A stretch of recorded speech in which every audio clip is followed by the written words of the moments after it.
मृत्युञ्जयाय सर्वेश्वराय सदाशिवाय श्रीमन्महादेवाय नमः।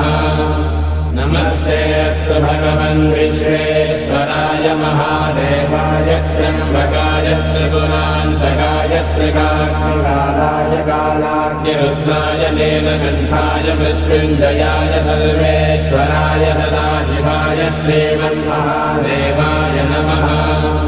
नमस्तेऽस्तु भगवन् विश्वेश्वराय महादेवाय त्र्यम्बकाय त्रिपुरान्तकाय त्रिकाग्निकालाय कालाग्निरुद्राय नीलकण्ठाय मृत्युञ्जयाय सर्वेश्वराय सदाशिवाय श्रीमन्महादेवाय नमः।